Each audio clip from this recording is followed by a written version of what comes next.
Claire Daly. Thank you. Thank you.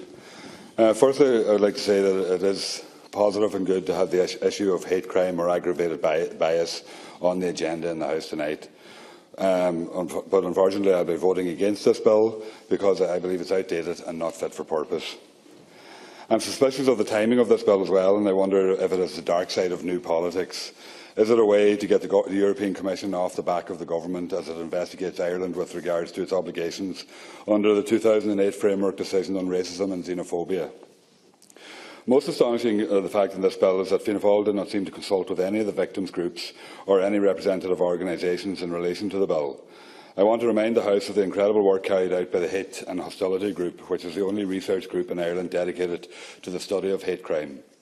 In particular, I want to acknowledge the work carried out by Dr Amanda Haynes and Jennifer Schwepp, who alongside ENAR Ireland and TENI have been pushing for progressive policy and legislative changes for over a decade at this stage. In fact, in 2015, the findings of all the research and the heads of a bill were published, which Fianna Fáil seems to have completely sidestepped and dismissed throughout this whole process. This 2015 bill had the support of the Working Group on Hate Crime established by the former Labour Minister Ian O'Riordan. According to experts in the field of hate crime, international best practice draws on three key elements which need to be considered in a legislative context.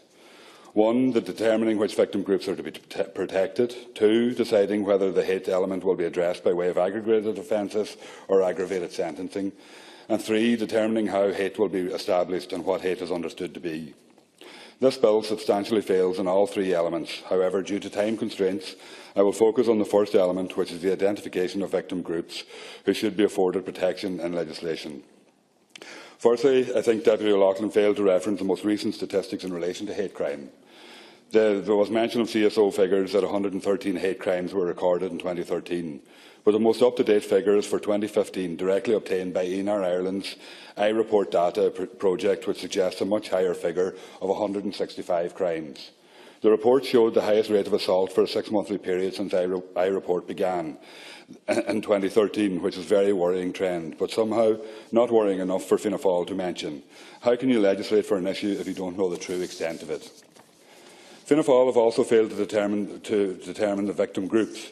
Yes, Fianna Fáil mentioned transgender identity, which includes transvestism, transsexualism, intersexuality, or having changed gender under the Gender Recognition Act 2015.